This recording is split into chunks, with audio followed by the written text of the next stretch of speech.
Use the geek speak that you, some of you embrace, some of you are just like noobs. What does that mean? Well, Google it, N00BS.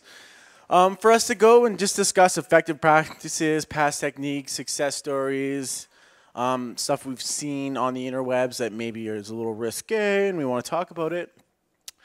And basically what we're doing is we're helping nurture media community, and I'll tell you why in a bit. I'll feed you baby birds, don't worry. So, afterwards, we have an awesome presentation today. I'm looking forward to hearing Jason speak because I'm a huge gamer, online and offline. Haven't really delved into board games, but that's neither. Trouble was the board game that I used to play when I was a kid. But Jason's going to talk about gamification. It's really, really cool right now. He's got some really cool stuff. I kind of peeked at his slideshow, and it's really, really, it's geeky, and I'm a geek, so we got a little, I squeed. I had to run away and be like, thank you to our sponsors this month, the good folks at FusedLogic.tv. We got Walter and Evan from Fused Logic. Evan's in the back right there. He's streaming us live out there online. So people are like, oh man, I got a meeting, or oh man, I have to pretend I'm working for 3 hours, but I'm going to watch the social media breakfast. So hi there, people out in the interwebs, if you're making comments. Evan's moderating the chat there, and yeah, that's good. He's like, oh man, Steve's so funny. And like 6 other comments are like, Steven's so loud. Why is he so energetic in the mornings? What is he on? Life. I'm high on life. Life is my drug. The good folks at Elm Cafe. Who likes the coffee? Woo! There's like 3. There's decaf. There's like 2 other different kinds other than decaf. There's delicious, tasty muffins. They kind of brought juice. I know, right? They brought their A game, so I hope that, thank you, Elm Cafe, and someone on Twitter can give them a shout-out for me, please and thanks. Done. This awesome folks at CBC, they're great. They provided us this community space for a good chunk of our social media breakfast. I think we've only done 2 off-site, and that's only because of other people wanting this awesome community space. So thank you again to the CBC. You guys are awesome to us. You spoil us. I really love, yeah. Do, do, do, do. That's my CBC theme. And our good food sponsors this month, the ladies at Donovan Creative. So if we could get one of the ladies to come up and be like, what's Donovan all about? Or I can come back to you and give you the mic and you can just stand up. Whatever you guys want, because you're paying for the breakfast. I pretty much am working for you. Elaine has requested the mic to be delivered to her. Well, what the lady wants, the lady gets. So here's Elaine from Donovan Creative, and she's going to say a few words. Hi, guys. We're excited to sponsor this special event, actually, because we're excited to learn about gamification, totally new to, I'm sure, a lot of people here. I know it's new to us. Donovan, we're a marketing and branding agency here in Edmonton, one of the best, if not the best, I'd like to say. So, again, happy to be here and enjoy the food. It adds credibility every time you like go down 2 or 3 octaves than you normally talk. When you're like, I'm the best, if not the best at what I do. I'm not the best, but I'm one of the best MCs in town. Ask your mother. Boom. Anyways, see, I tread that line. The social media breakfast planning committee. We're all here in full force and happy to put this event on every month. So we have a variety of people on here. I think the only one is Brent here. Brent is kind of a big deal. He's like our Charlie almost. Like he'll like talk to us via email or via Skype, but I never really see his face. He's just shrouded in mystery. He's like, "Good job, guys." I'm like, "Good job, Charlie." He's like, "What?" I'm like, "Nothing." And I just like walk away. I'm an angel. Well, I have been working out. Anywho, so myself, Hedgehog on Twitter. There's Jackie Fraser or Savage Tyner. She's right here. We have Morgan right here. We have Brent, who's waving from his secret headquarters. And we have Kylie, who's right there. So this is us. This is what we do. We put this little party on every month, and we're glad that you guys could come. So who here is on Twitter? Show of hands. Okay. Now, who here is not on Twitter? Show of hands. That's awesome. every time we have a breakfast, we have someone who's just kind of dipping their toes into the Twitter pool or kind of wanting to splish splash around in social media. So if you don't follow us on Twitter, please do. We are SMBYEG. And also, feel free to follow the fine folk at SMBYYC at SMBYYC. We drop sweet tweets. We like talking to peeps. We like making friends on and offline. So please follow us on the Twitter. And as you saw, Donovan has provided us with lovely nourishment, help nourish our bodies so that Jason can nourish our minds. So if you or someone you know is interested in sponsoring a breakfast, it's approximately about $200. What we'll do is we'll drop sweet tweets about you guys and how awesome you are. I'll actually go down 2 octaves when talking about you. So I'll be like, thanks to so-and-so for sponsoring the breakfast. They're great and they know it. Not that creepy, though. I won't be that creepy. So let us know. Drop us a tweet on SMBYEG. Talk to myself or Morgan at the end of the breakfast, and we'll hook you up for April and beyond. So let us know. And if you or someone you want to know wants to fill our minds just with nourishment, talk to Jackie or tweet us at SMBYEG. We're always looking for speakers. We have some for the next few months, but sometimes people are like, I got a thing. That's what they say. They just send us an email being like, I got a thing. And we're like, all right, well, let's reschedule. So if you got a thing and your thing is speaking in front of people and filling their minds with nourishment and dropping knowledge bombs, then let us know and we'll be happy to provide you with a venue to do so. So the next social media breakfast will be Friday, April 27th at 8:30 in this very space right here, speaker to be determined. Regrettably, I will be away because I help organize and shamelessly promote a giant nerd party in Calgary called the Calgary Comic and Entertainment Expo. Woo is right.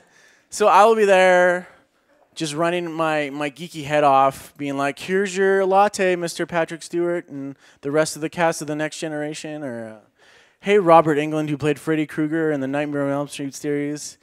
Here's your green tea latte, and then they'll like swat it out of my hands and ask for it like double hot, and I'll be like, I love my job. And then also too, I event in Calgary, but I wanted to show you guys how much I do really love Edmonton. I'm gonna pass this around. This is a picture that I drew for my grandmother. Because when I used to live in Calgary, I used to come up and visit her all the time, and I used to get really excited. Like Edmonton was like a trip to Disneyland for me. So it says, I really like to go to Edmonton. So I'm actually petitioning Stephen Mandel to change Edmonton to Edmonton so that I don't look as stupid as I am. And then there's like hearts around a rainbow, and the rainbow is very brilliantly covered. So this is actually one of the things I found while going through my papers. I also found a treasure trove of teenage turmoil, which is basically like song lyrics that I used to write about like girls that I liked, but actually liked my twin brother, who was a fraternal twin, so he looked nothing like me. But I'm like, why do you like him? He's my twin. So stay tuned for that blog. It might go viral, but yeah. So if you want to look at that, feel free to look at that afterwards. I could pass it around too. Do you want to look at it up close? Anybody? No? Okay, you can just look at it afterwards. And Social Media Breakfast Calgary, if you guys are ever in town and you want to check out their event, we actually have the organizers here from Social Media Breakfast Calgary. So they sell out really fast. But I'm sure if you asked them really nicely, they'd probably squeeze you in the back door, even if they were sold out, if you guys came all the way to Edmonton. So second last Friday of every month, they have it at tons of different venues around Calgary. They have really great speakers. They had Kyle Schufelt, gold medalist, actually backflip onto the stage and do a presentation. That's what I heard. It was a rumor. Don't quote me on that.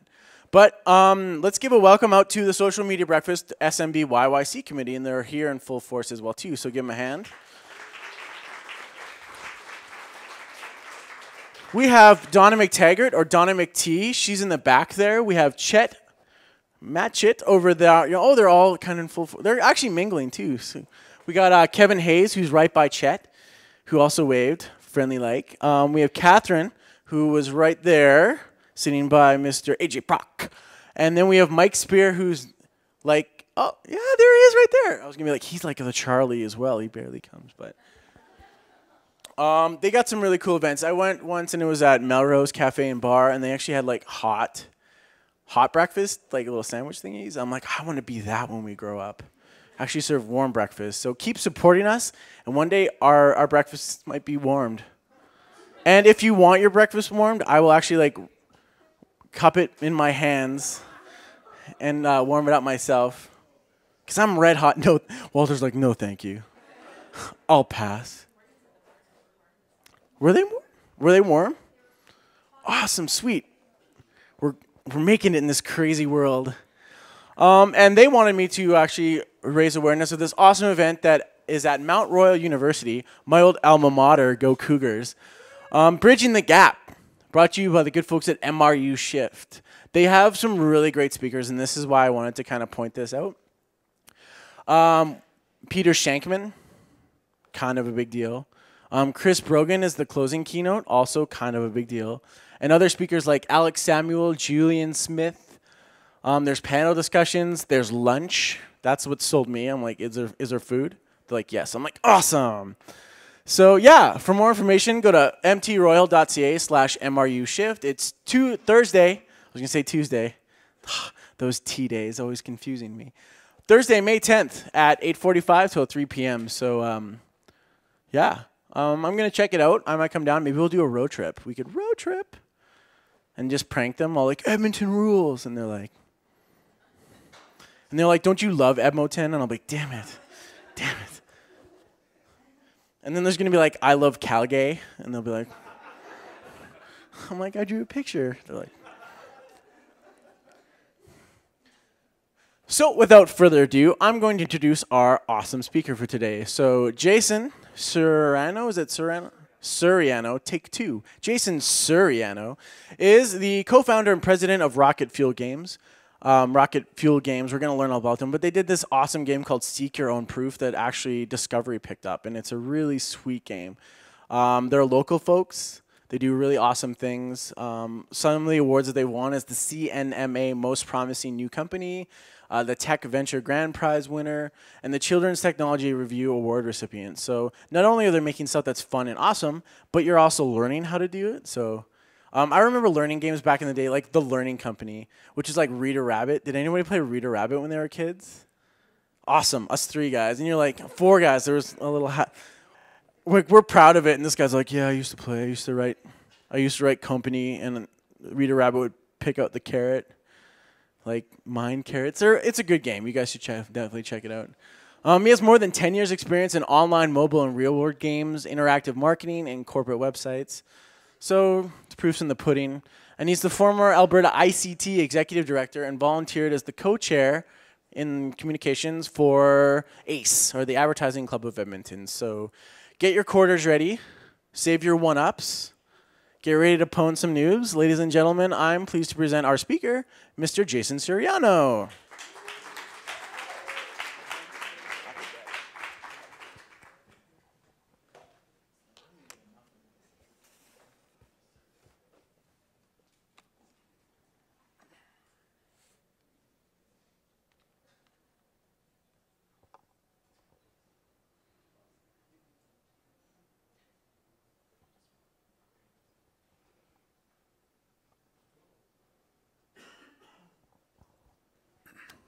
Morning.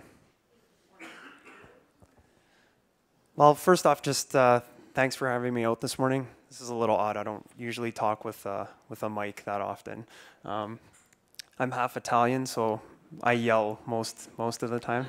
But anyway, so what I wanted to do this morning is just walk you through a few of the projects and things that we've done over time. Touch base on gamification, just sort of our views on what we think gamification is, and yeah, and then at the end, I'm going to try something that I've never tried before in a presentation. We'll see. It's either going to work really well or it's going to completely blow up in my face. So we'll see how it goes. Just a few little notes on the company. Company website's at rocketfuelgames.ca. You can like us on Facebook. I still don't really know what happens if you do that, but you can. our Twitter handles, so my Twitter handle, company Twitter handle, and hashtag SMBYEG, of course, and hashtag Rocketfuel Games. So I'll just start with a quick overview. So what I'm going to do today is go through just a quick background on the studio, a few stats related to games, and just talk about things like social games, educational games, and marketing and communications, because those are the three specific areas that that the company focuses in. So we haven't really done too many entertainment-focused games. Our view is that our games in those categories should be entertaining by default. So that's kind of how we work.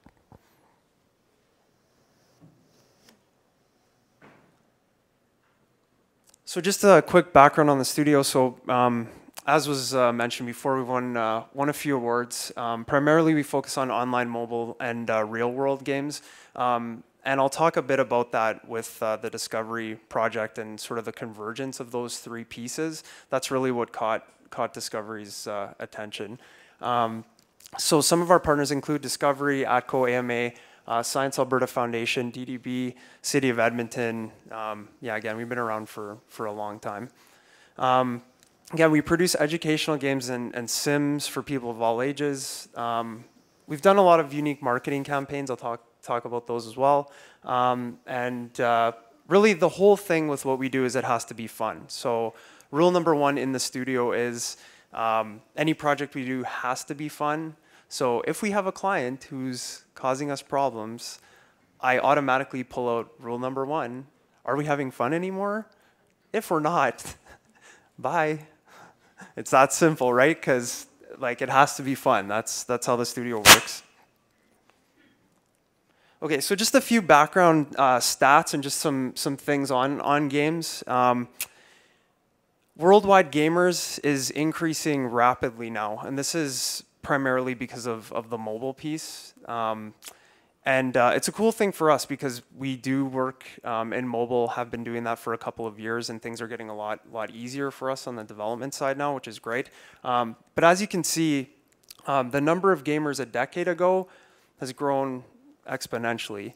The cool thing for us is I always like that one on the right because it's the North American market numbers, which shows that by 2014, that market's going to be worth $19.2 billion. That's the estimate. So yeah, we kind of like being in that space, and hopefully that happens or grows even larger.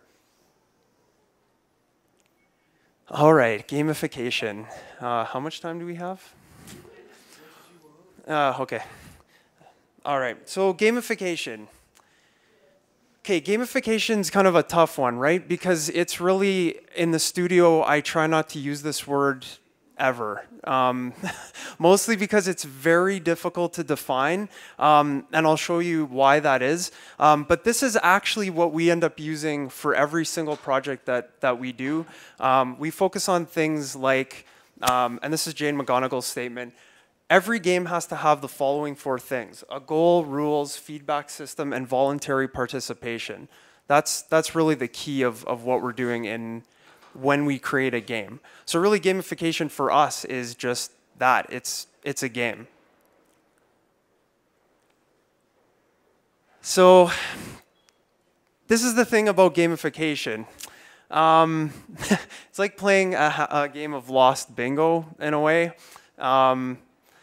Essentially, you've got all these terms that define games, right? So, and I'm sure I've missed some. I'm sure there's some people in the audience going, okay, you've probably missed one or two here. But ultimately, this is sort of we're running the gamut of all the different types of games. Even things like serious games, which I've never really understood, because if you put the word serious and game together, I mean, it's still a game, right? So simulation's also another fun one. So I've had to sell projects into clients calling it a simulation. I can't call it a game, but then internally with our team, I call it a game because it's still a game, right? And the last one, I actually just came upon that one the other day, Game IT, which is what essentially they're using for enterprise solutions now. So essentially what ends up happening is, and this is kind of my perspective on it, I think there's people my age who are trying to sell this to the old guys who are sitting up at the top, and they have to come up with some term to sort of justify it, right? I think there's a lot behind a lot of these terms, and it's kind of cool for me because I can use some of them to, I do sales for the company, right? So I can use that to sell in, but I'm just being honest, right? I mean, really, a game is a game is a game. So essentially, I just put this one slide together again. So really, again, gamification is turning something into a game. That's the bottom line. Like, that's what you're doing. Really, I mean, gamification is your loyalty program. So if you collect points somewhere, anywhere, that's a game. And again, like, the way we look at it is it's a way to increase brand awareness and affinity, right? So it's a way to play a brand. That happens a lot. So in the Discovery case, we actually created a couple of games related to their brand. So we created a Ghost Lab game that aligned to the show. So it talked about the history of paranormal activity and how that plays out over time. Again, it can incite your audience to participate. You can challenge your audience.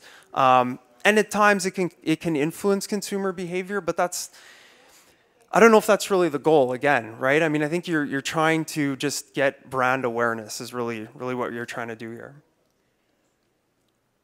Okay, so I'll just do a quick run through some social games. Unfortunately, we're working on 2 right now that I can't talk about, which sucks because I would like to talk about them, but I can actually just kind of walk you through how we look at social games and just some of the other ones that are out there and sort of how it's progressed. So really, this is an interesting quote that I found from the founder of Crispin Porter Bogusky, which is basically, you can't buy attention anymore. Having a huge budget doesn't mean anything in social media. The old paradigm was pay to play. But essentially what he's saying now is you have to be willing to play to play. I've read that one a few times. Kind of get it. I don't know. It does make sense though, right? I mean, in a way, this is the whole freemium or free model, right? You have to get something out there and get someone to play in order to play in the game. That's kind of the way I interpret it anyway. So just a few quick stats on social games. And again, they're often US skewed because we do a lot of work in the US, but I mean, they're pretty good stats to go off of. So if you look at it, 20% of the US population has played a social game. By the end of this year, nearly the population of Iran in the US will have played a social game. The interesting stats for us are 1 out of 5 Americans over the age of 6 has played an online social game at least once. My kid, who's 5, has already played. I don't know if that was on purpose, but he did. And the interesting thing is the big female skew on the social gaming side, right? So it's actually really cool for us because we can try some different projects and different approaches. One of the new ones that I just saw actually last week was a Pinterest game. How many people are on Pinterest? Wow, okay. Where actually they were pinning cross sections of an image across multiple accounts, and then you actually had to assemble the image by pinning it to your board. So it was a pretty cool concept. Okay, this one I love. Okay, so Farmville farmers actually they outnumber real farmers by 80 to 1. And I like the last line, many real life farmers actually play Farmville. Why you would do that, I mean, that's like me playing a game about game design, which actually there is one. And I'm like, I could just do that or go to work.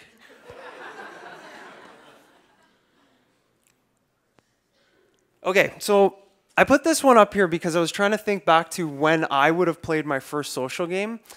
My first social game would have been, and I found this picture. This is actually like a console party. Way back when it was a PlayStation 2 console party that my friends organized. We had to randomly pick teams. We had a few TVs. This is well before the internet, right? So pretty involved and pretty geeky too. But I won the tournament though. We only did it once, so I still hold that over them every time. So really, I mean, the popularity and the explosion really started with Farmville and Facebook. And I have to tell you, I hate this game. Like, I hate it, right? But I totally get it on the business side, because as soon as I join, and I always join and then delete when I have to test it for a client or something we're doing, I get like 10,000, like, someone gave you some corn, someone gave you some, I'm like, okay, thanks. It's awesome. But just a quick stat about Zynga. So Zynga's the producer, and I'll show you a few Zynga games. So Zynga is valued at $90 billion now. Their conversion rate is less than 1% in Facebook. So it's about 0.4% of users actually pay for something. And they're worth $90 billion. And that's because they have some other games, though. Don't get me wrong. So Words with Friends, anybody? How many? Okay, so the interesting thing about Words with Friends is that basically this is the game following you wherever you are, right? And that's something that was one of our mottos way back in '06 with a lot of our kids stuff, and I'll show you that in Seek Your Own Proof, is that the platform doesn't matter, right? The game needs to follow you wherever you are, on whatever platform you're on, or whatever platform you want to use. That's one of the main principles. So the interesting thing here is that it hits your contact list. You can search for friends in Facebook. And then on the actual like gaming side, you can run like 10 games at a time. So I'm actually in meetings now and I'm getting pinged like, it's your turn, right? And then I'm like, oh, I have a call, right?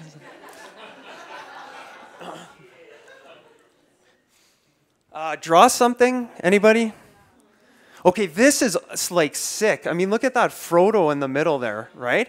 If you Google top 20 draw something images, it's ridiculous. And the funny one was, for some reason, I forgot to grab the snapshot when someone was challenged to draw a bomb, and he actually drew Link from Zelda holding a bomb, then drew an arrow to the bomb, right? Like, holy, like, time on your hands, right? Like, I mean, it's just crazy. But again, this is another Zynga one, so they just bought, so OMG Pop basically created this game, and Zynga just bought it for 180 million, I think was the number.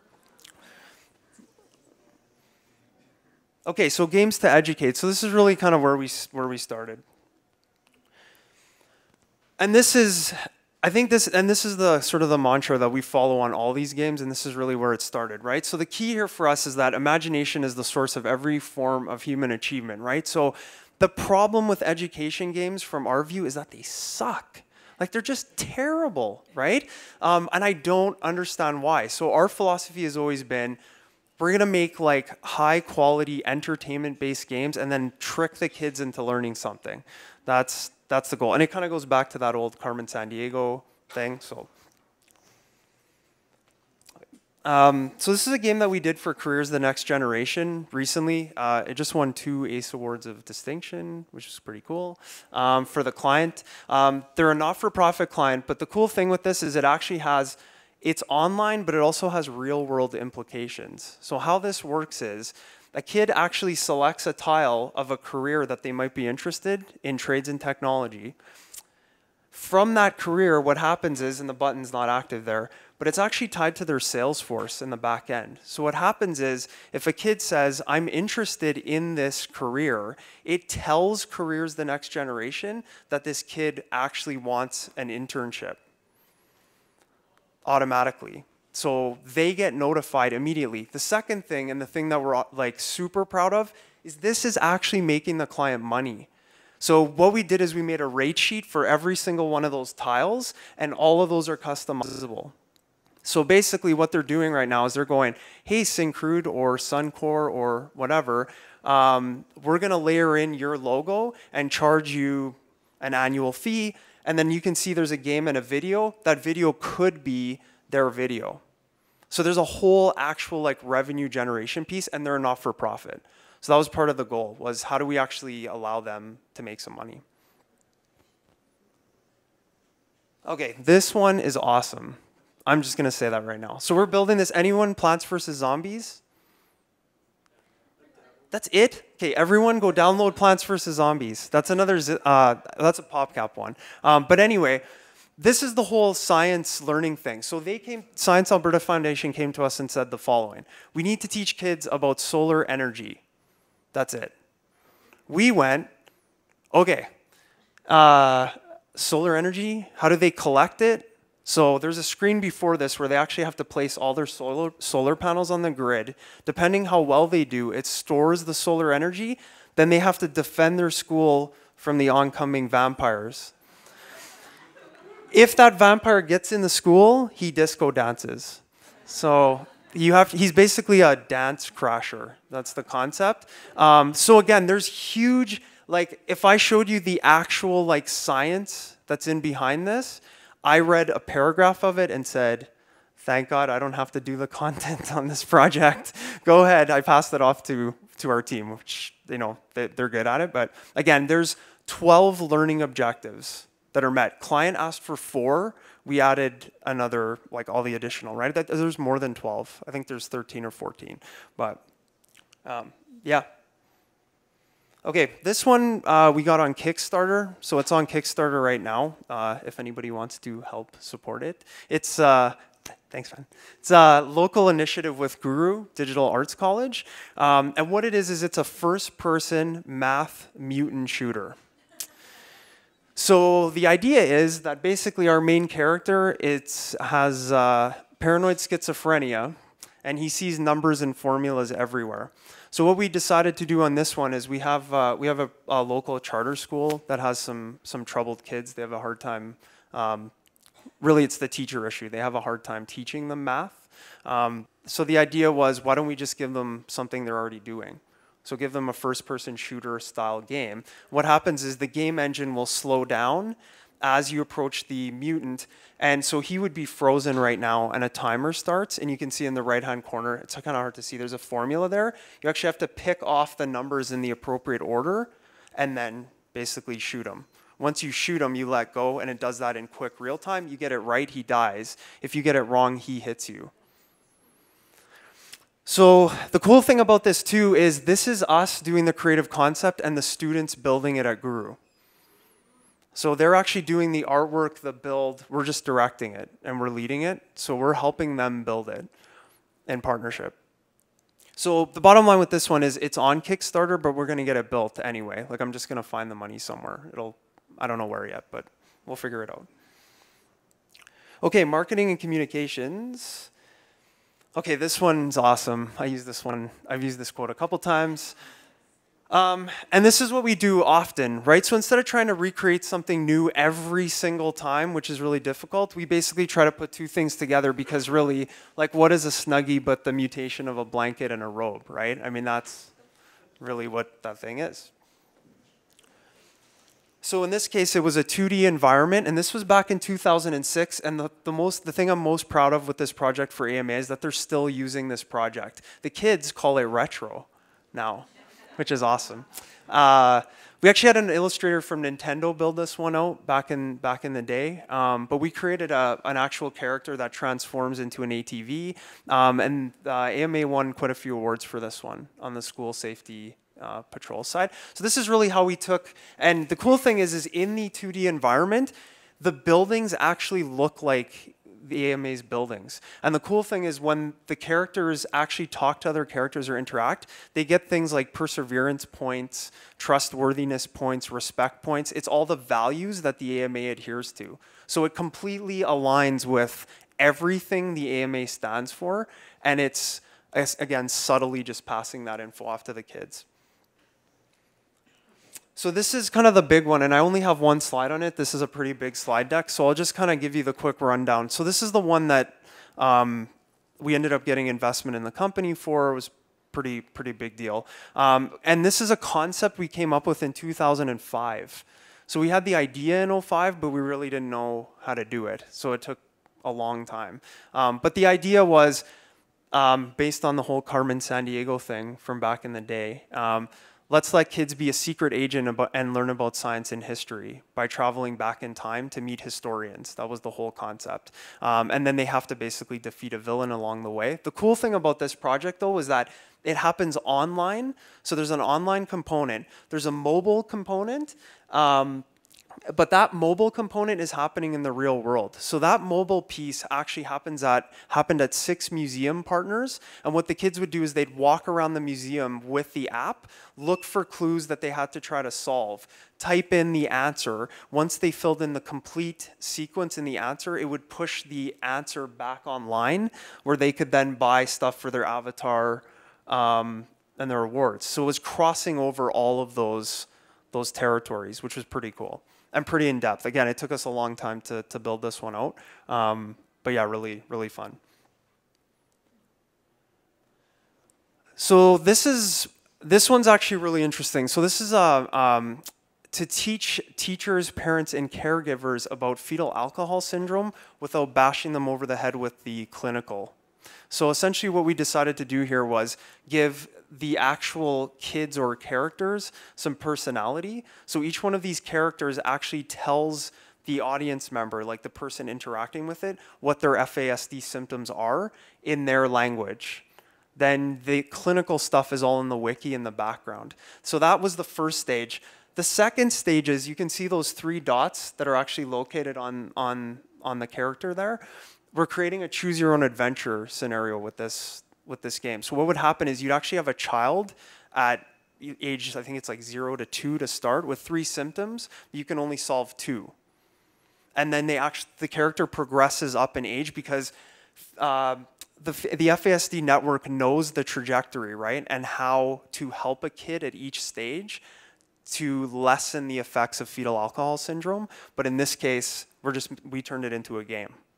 So I guess what I'm getting at is we could turn anything into a game almost at this point. This is the one we're doing with DDB. I'm allowed to show it. I can't say who the corporate client is. If you guess, you guess. That's fine. But basically what this is for a trade show for a pretty prominent Alberta client where kids will be playing a bison, snowboarding, hang gliding, or mountain biking. And again, the production values are really high, right? Like we're basically trying to make this as good as a Jetpack Joyride game or any of those iPad games that are out there. So it's coming together really well. I think that the art works well, and so this one's pretty fun. Okay, so we'll just go through some tools and tips, things that we use internally. So I'll tell you what they are. That's fine. Okay, so QR codes. Okay, my statement on QR codes is this. You can slap a QR code on anything. Is anybody going to use that? Like, the stats are actually pretty low, right? It's only about 40%. The project I'm showing in the background is one we're doing at the U of A, which is an alternate reality game in risk management. And the whole thing is it's an integrated campaign that uses web, social, and mobile. But the trick here is that essentially the QR code is part of a response mechanism. It's just a part, it's a tool like anything else. So we're saying to the end user, okay, if you want to play this game, that's cool, but we don't know what device you're using. Because the client ask here was, we need an app. And my response was, why do you need an app? And they were like, I don't know, sounds cool. I'm like, okay, that's not really a good reason, right? So then we walked through why they need to contemplate how many students on campus actually have iPhones, which they didn't know. They didn't have any stats. So our assumption was, we don't know what a student has, and we can't know. So because we don't know, we're going to integrate the QR code with a response URL that's a bit.ly that's short, and an SMS response. And then we'll test to see which one works best. Because the thing I hate the most is I don't know if anyone played or tried the Wendy's Kick for a Million QR code that was on all their cups. I mean, it didn't even load a mobile web view. So it went to their full website on my iPhone. And so I'm sitting there doing all the pinch zoom to try to get it to work. I mean, that doesn't make any sense. So there's some sensitivities and things you have to know about using QR codes than just simply slapping them on a poster. This one's really cool.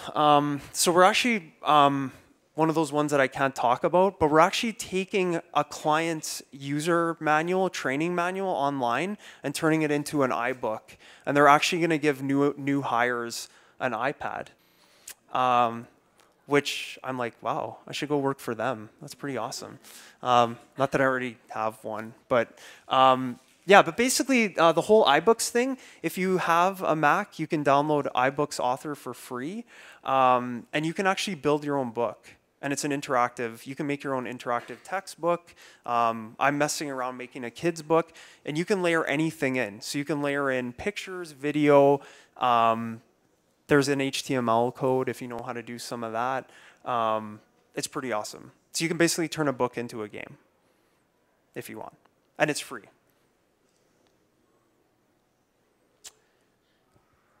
We're doing 2 projects right now that involve virtual reality layers. Has anyone seen or tried this?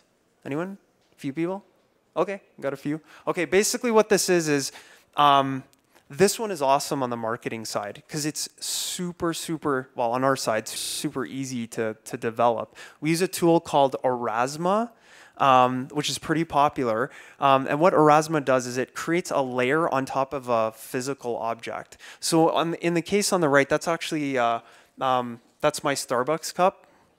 And they had an app called Cup Magic. So you create an app that uses Aurasma. You hold the app up to the cup, and the cup actually comes alive. So those characters started, you can kind of see them in the background a little bit. They actually pull forward, and depending on how I move the camera on my phone, where's my phone? So I'm essentially just holding the camera up like this. And I'm looking at it through the screen. The one on the left, it was funny because the title of that one was Packaging That's Cooler Than the Product. So if you actually look up Thundercats Aurasma on YouTube, that character actually pops, it looks like it pops out from the packaging, swings a sword, there's music, like it does the whole Thundercats intro thing, right? So it's a different way to get someone to engage in like a print piece, a poster, and it's, like I said, it's, the software's out there. Another one that we're doing too involves the use of something called Badgeville. And has anybody heard of Badgeville? A couple people? Okay. Essentially, Badgeville is a social badging system, and they use the term gamification a lot in their stuff, which is fine, because that's essentially what they're doing. So they have a the one on the bottom that I pulled is actually Beat the GMAT. So it's a way to take the GMAT test by getting awards. So the cool thing about this is if you have a client or a partner or someone who wants to do something that's very gamey, you can, and they want to reward someone, there's a badging system that's already built. So you don't have to go and build all that stuff yourself. You basically just need to work on the content, and that's really the key. So the one thing that I don't know if it was in my bio, but I have 2 arts degrees. I actually am not a programmer by trade. So my big thing with all of this stuff is that the content is the driver, right? So I don't even care what the tech is, honestly. Like we're at a point now where if you want something that's game-like, we can build it. That's not the issue. The issue is how are you going to deliver the content? That's way more important than the game mechanic. And that's the thing that I think everybody forgets. So the whole pwning noobs thing and all the like the geek stuff, right? Like, I mean, I'll be honest, I am a geek, but at the same time, I'm an arts geek. I actually come from the writing side.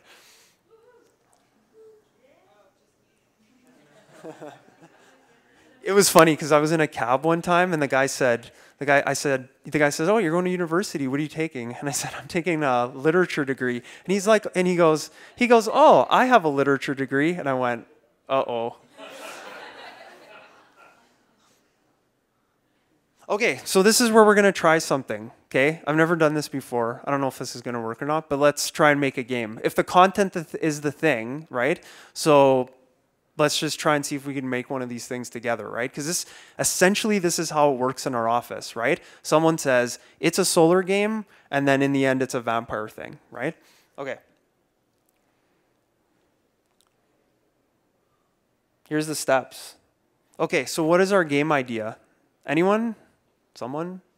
Something related to, and you don't have to tell me who your partner is, if it's a client or something you're working on, or, oh, we got one. Yeah.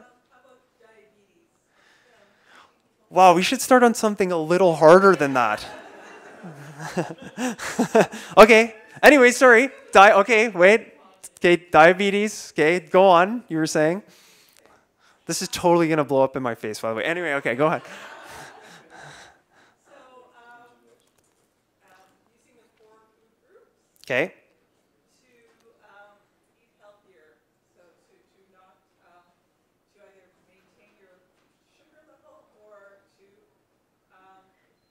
avoid getting diabetes. Okay. Because obesity is one of our biggest problems. Right. And diabetes is. So is that a diabetes game or is it more of a like nutrition game? Okay. Well, it could be both, right? Could be both. Diabetes? Oh, it's like no FASD, right? Yeah. Okay, anyone else? How about- Well, we'll start with that There one. we go. How about, you attack vegetables and absorb their essence like a nutritional Highlander? Okay, you're getting ahead of me now. Okay, hold on. Boo! I like that though. Tamara, you want a prize for that? Do you want a shake cup? Because it's nutritional? I don't know. There's a lot of goodie bags. Oh, cool. Okay, so who's your target audience for that game? I think I know who it is, but. So, well, it's. Do you want to reach in the swag bag? Okay, I'm being distracted by Sorry. sweat. Here. That's okay. Actually, I already have one of those. Well, damn it. We'll talk after. So, key audience would be, there's so many key audiences around that, because it could be, Yep. kids, because you want to teach them nutritional values, and Yep. it could be those who are borderline diabetics. It could be, Okay, Yeah. I'm gonna go with kids, not Okay. because we do a lot of kid stuff, and here's why. Okay, so if I'm diabetic, I already my uncle is diabetic. He pretty much knows what he has to do already, Yeah. right? If you're at risk and you're older, maybe. I mean, we'd have to be pretty creative with it. It's like the math thing, but kids is always a good in, right? Because they're a little naive. They don't really know yet, right? Could be parents too, right? Mm-hmm. That's another one, because parents are concerned for their kids, but they don't know. So I think this is a good one because you have multiple audience Yeah. possibilities. I would suggest the kids one anyway, but I mean, yeah, it could be anything. Okay, there you go. Highlander. Anyone else? Yeah? Okay, wait, it doesn't have to be Highlander. I'm just saying, because normally what we would do at this point it's- is we would just brainstorm. We'd go like, okay, Highlander's one. Okay? reminded me of Fruit Ninja, and does anyone know Fruit Yeah, for sure. Ninja? And all the slicing of the different food groups. Right, and the cool thing about that is, I don't know if anyone's ever noticed this, but they actually have learning objectives. They're really loose, but they're at the end of the levels. So my nephew came up to me and said, "Did you know that there's X number of bananas in this country?" And he's like 7. And I'm like, what the, what did... Fruit Ninja, right? So that's a good one, right? So maybe it could be a Fruit Ninja mechanic as you're assembling your meal, right? To make it more fun, right? It's that swipe motion, okay? It's totally fruit, yeah. Oh, sorry.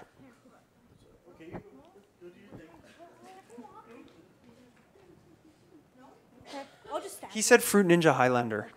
I'll You could stand. do like a Super Mario style, where instead of mushrooms for power-ups, it's all the healthy foods with different power-ups. Yeah, that's a good one too. I don't know, one thing immediately popped into my mind is something I actually saw in another game, which was one of the characters, his weapon was a celery stick. Really? Do you know which one that was? Yeah, Castle Crashers, one of the knights has a celery That's stick awesome. as a weapon, but that immediately popped into my head is you had something where there was a villain like the bad sugars or the too high insulin levels or whatever, you know, could attack them with vegetables. No, that's cool too. And I mean, the one thing we always get challenged with, so on the Highlander note, right, violence, which could be okay, but if we're tying it back to the audience and the original game idea, that might be a problem. So the celery stick thing is a cool thing because we could make that work, right? It's just like the vampire thing we did. That electricity view that I showed of the guy getting zapped, we have to get rid of that because it's too violent. So he actually has to poof into a cloud and like evaporate. So those are actually problems that come up all the time when we're building something like this. I could keep it really topical and go with something based on the Hunger Games. Might get sued on that one. But yeah, no, I get, you could totally play, yeah, I gotcha. Yes, it could be arena based, yeah. Okay, that's awesome. I think something along the Lord of the Rings have a journey, and they're actually on this journey to actually get healthy. So at the end, they have the ring. You could replace the ring with something else, and so at the very end, they reach a healthy blood sugar level or whatever, something to that effect. It's funny you said that, and I thought, like, it's like reverse Fable. If anybody's ever played Fable. So you start off as the super obese guy, right? And then you actually have to go in reverse to get healthy. So your pickups are all, okay, this game's awesome. I want to build this already. Okay. By the way, this is TM me now. So I'm just going to no, I'm just kidding. So forever, for life. That's right. No, I'm just kidding. So, okay. Okay, so I think this is the other piece too, right? I mean, what kind of game is it? It is kind of slanting that way. Could be marketing, right? So if it is for one of the prominent like diabetes associations. Yeah, I don't know if I'm going to use that one though. TMU, yeah, that's right. Okay. So what kind of tech? I mean, this one. I mean, when I heard Fruit Ninja, right? Obviously, it could be iPad, iPhone, could be XBLA, so Xbox Live, right? Because has anybody played Fruit Ninja on their Xbox, like on the Kinect? Yeah. So basically, you have to cut fruit with your arms. So you're basically like they're coming across the street and you're going like this now. Like it's insane. So tech on this one, yeah, I mean, I would say we're slanting towards that, like iPhone development. So for us, we might use something like Corona, or we might just use the native like Apple builds. But it could be anything, right? In this case, we might want to make it like more of a web-based game, just because then, like, in terms of distribution, you could get it into schools, right? So if it is educational, then you have to contemplate the schools angle. Then you have to start thinking about things like, is it built in Flash? Is it like, how do we actually build it so it'll work in the schools? Because their computers are like 10 years old. Okay, so then the next thing we would do is we'd build a game design document, and then we're kind of off to the races. And that's all done in content. And when we do that, we start wireframing it out, but we walk through a game step by step at that point, and that's it.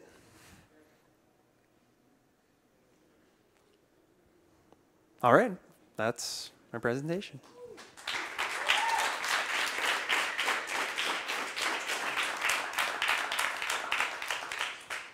And now we will open the floor to questions. So if you have questions, just raise your hand. I will come to you with this lovely microphone. You will ask that question, and then Jason should have an answer for you. And if he doesn't, he'll say, Google it. Oh, here's our first question, Nadine. Woo, test. I don't know. You can stand or sit or whatever. Hi. I'm all into like doing good and charity and giving and all that jazz. So when you were talking about Careers the Next Generation making money with the game that you made for them, I really like that. But the part about how the corporations can buy like the icons and stuff kind of creeped me out just a little bit. I was like, that is like subliminally telling kids that if you want to be an engineer, you've got to go work at Syncrude or something? Like, I haven't totally formed that thought, but I just want to know if you had any thoughts about that and like the ethical sort of implications of it. Yeah, and I think the way that it's funny you said that, because that was one of the things that came up right out of the gate, right, when we talked about that, was having like an internal ratio there. So they had to have so many like Jim's mechanic shop from Edmonton in addition to those other ones. So they have to show like a breadth of, or there's a requirement on one that they have to show multiple. So like, because it's easy for us to go like, okay, if there's one character who's in multiple industries, that one's brought to you by all of those partners, which could be multiple videos. So it's actually built in the background like that. So they can add in as many sponsors as they want on one. So is there an ethical problem? There might be, but on my side, like that's the requirement, right? My requirement was, how do I help them sort of wean off of government funding over long term, right? So it's a bit of a problem, but I can sleep at night knowing that they're making some money. So as long as it's not like pipe fitting brought to you by Big Tobacco, inhale that career in or something like that. So. Kevin, you had a question. You're right though. That corporate gaming seems super cool for like culture and collaboration and like team building. I'm just wondering if you have any kind of case studies or stats or data or way to sell this to companies like banks or using it in a way to leverage gaming for internal culture. Yeah, the problem on the case study side is we're making some right now, so I can't. And it's super new, right? So the Badgeville thing is pretty new. It's been around for a little while, but yeah, that's a target like market for us, right? Because we know that this is a big, like team building's a big problem. I probably should have pulled some stats on sort of the Gen Y thing, but the Gen Y, the new influx of Gen Y workers actually like expect that you're not going to drop a massive binder in front of them. So what's the alternative, right? And then a lot of companies are like, well, we have this slideshow that we show at a conference, like our annual meetup, right? So it's going to change over time, right? It's just going to take a little bit of time, but the new workers are already demanding that companies do something different. Hi. Hi. I imagine most people want to make a game that is close to popular culture and entertainment, but it was mentioned with the Hunger Games, they would probably get sued. But if there's so many, fantasy books that are out there and people are creating games, do you have any stats on people getting sued or what they have to do to pass a non-sue point? Yeah. How much time do we have for questions? I think that, okay, there was a company who I won't name that works not here, but like in Western Canada. And the CEO actually like brazenly stood up and said, we built this game for X client, and it not only does it work the same, it looks the same, and was actually showing the comparisons. So I'm going, okay, there's a fine line between like ballsy and stupid, right? And I don't really understand what he was doing there, but to kind of get to the point, and this is the one I always use. So our studio model is a little bit different, right? Because what we'll often do is we'll brainstorm like the Bison game, for example, right?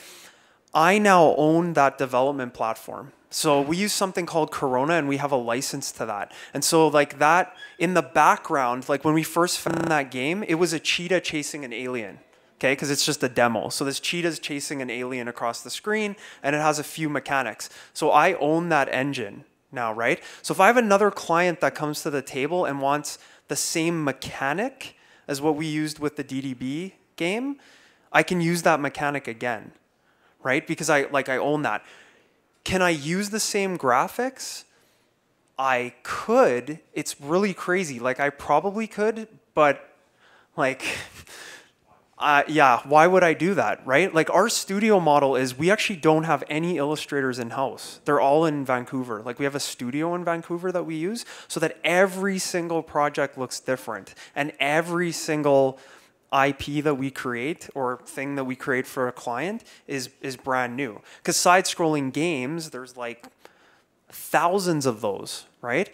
So we kind of know internally like how to work those lines because again we dealt with Discovery and some other and it's not just Discovery, any other brands, we still do that research to figure out what's out there. So on the Hunger Games note, can you do that? Sure, you can do spoofs on the Hunger Games too. You just kind of have to know how to credit it and because people will know, right? So that vampire game, when we demoed it to the kids, we didn't say anything and half of them went, that's Plants vs. Zombies.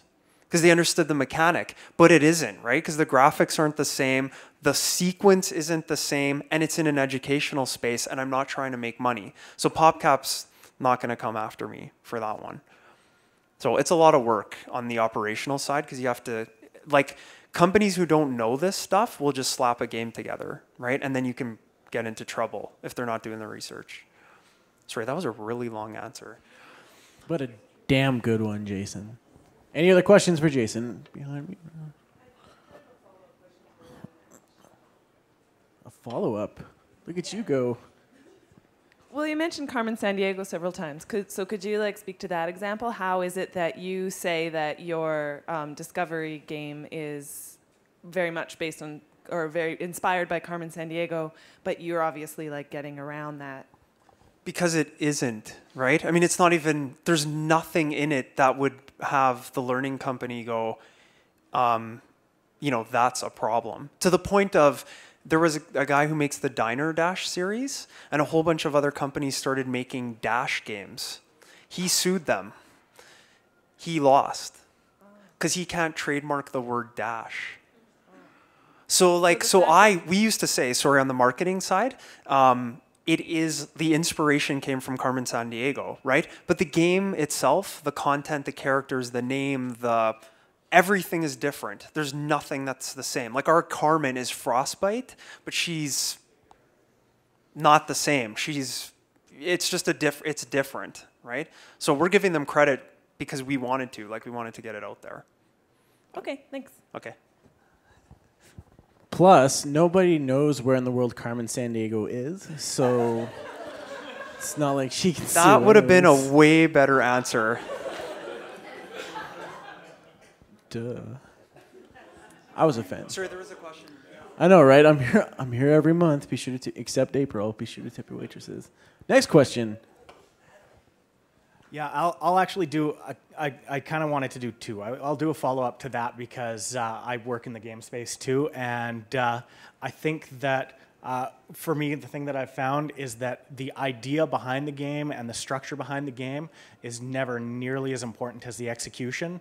I mean, there's a million first-person shooter games out there where you're just a guy running around with a gun, and it's how you put that game together that makes the difference. And people don't sue very much on, you know, your engine and your you know, it comes down to how closely did you copy it. But my question is, what would you say are your favorite instances of gamification, like that you've come across? Yeah, well, I mean, the most recent one is an app called Zombie Run. So, like, I hate running. Like, I like my line is always, I should only be running if it's from a bear or the cops, right? Like, it's just, I don't get it at all, right? So, like, the one thing I've always said is if I'm going to run, someone has to trick me into running, just like the kids, right? So there's a new app out called Zombie Run where it actually puts you in a zombie apocalypse in your run. And then over your headphones, it'll say things like, you know, you have to pick up health bonuses here, or there's a zombie horde over there, so you have to sprint this hard. And there's all this intense sort of like apocalyptic music going in the background, right? So that one's pretty awesome. Like they did a good job with that. The funny thing, again, like I said about that question, is I almost treat everything like a game. I realized, like one day I was like, I realized I'd taken 7 different routes into downtown from my house in St. Albert and timed them.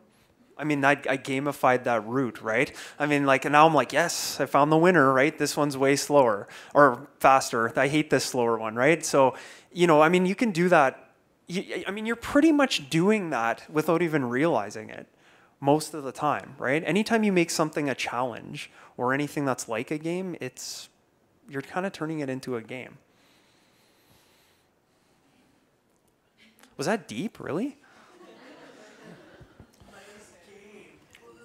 Jason, Walter at Fuse Logic on Twitter. I have a quick question for you regarding the business side of what you do. Yep. What is the single most scariest thing about being in the game business that keeps you up at 4 in the morning? Well, I have 2 kids, so they keep me up at 4 in the morning. But, well, you know what? The funny thing is it doesn't really keep me up at night, mostly because like the past experience is all on the consulting side, right?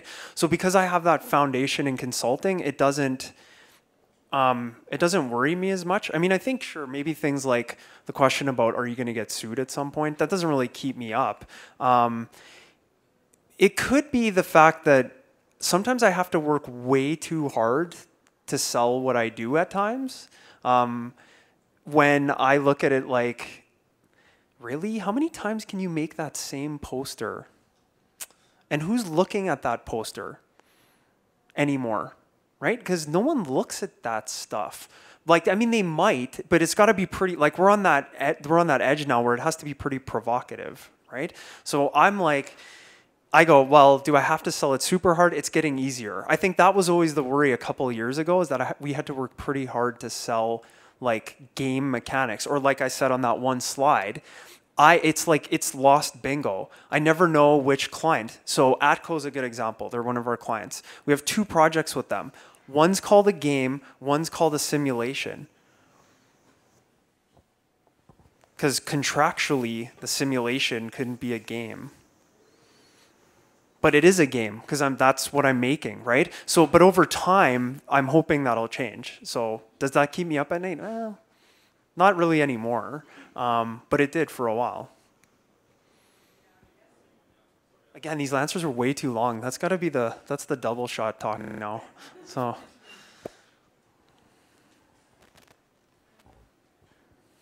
It's funny with the whole simulation thing, because I remember when I went to Mount Royal, in one of the buildings they have a flight simulator because they have a flight training program at Mount Royal. But when you're young and, well, I'm pretty much the same person I was back in university/college, but you see these flight simulators, or you see like Microsoft Flight Simulator. And when I was a kid and I saw those games, I'm like, oh, cool, it's a flying game. And then like the adult is like, oh, no, actually, it's a flight simulator. Look, if you have a joystick and a throttle, and I'm flying this Cessna jet over Beijing, and I'm like, yeah, but it's a flying game. And they're like, no, it's a simulator. And you're like, game? Simulator? Game? So yeah, it's just all wording. Like you can't go, like you say, you can't go to ACO and be like, we're going to make you this awesome game. But we're like, we're going to make you this learning simulator about gas pipes and Slave Lake, and they're like, oh, sweet, where do I put my quarter in? You're like, I got you. Anyways, any other questions? Sort of more of a comment, I guess. I think part of the problem is games have such a bad name, right? That you say the word game and you sort of think, oh, nerdy, pimply-faced gamer in his mom's basement playing Call of Duty until 4 in the morning, right? Yeah. And like when you talk about games to senior folks, that's the attitude that they have. So like, do you find that? Do you kind of agree with that? Well, on the folks thing, I mean, I love that, because my dad with my first Nintendo was, why the hell are you playing this Intendo, Bintendo, whatever the hell it's called thing? And now I go, right? Woo! Right? But no, I think that is part of it, right? And it is. Yeah, it's a big cultural shift, right? So it is. I know that it's my job to sell it, right? Because that's what my, as president, that's my job within the company, right? So I mean, this slide deck is only like a sample of the stuff that we have. I mean, we've done like 10 to 15 pieces for government, right? So is there anything more serious than government? I mean, I take this stuff super, super seriously, right? The fun lasts for like about the amount of time that we put that game together, right? Then after that, it's like, it's hard work because it's constantly trying to validate that. Like, and that's the difference between us and if someone stands up here from like a pure entertainment company, right? And I know a few of them because they're like, okay, well, what kind of stupid, like we were just joking one day. Has anyone played Temple Run? Right, okay, I was saying someone needs to make Bathroom Run. Where like, I have to get through the mall as fast as I can because I ate like a really bad taco, right? But the problem is I can't build that, right? Because that's not what our company does. But I could if like, for example, Alberta Health and Wellness says, hey, you know, we need to teach people about like food safety, right? Then I would bust out a Temple Run, right? And be like Bathroom Run, right? So these are kind of things we do, right? But again, at every stage, because we've done this so many times, I have to show the connection. Like that's my responsibility to change. And to your point, it does kind of have a waste of time rap to it, right? That's the one we always get. Why would I put Badgeville in front of my employees? Because I'm wasting their time. And I'm saying, you're not wasting their time, right? It's all about implicit learning objectives. That's what I always enforce all the time. In all these games, you're going to learn something, right? That's the main thing. And we have a track record now. When we didn't have a track record, actually that's another one for Walter, that's when it kept me up at night because I have no references to pull from, right? So I want to do this, but I can't. I can't show them how to do it. So then as we built more and more projects, and it was all leaps of faith with our past partners and clients going, we've been there, we've done that. We trust you, Jason, so we're going to let you guys do it. That was kind of how we had to get over that hump. It was a lot of work.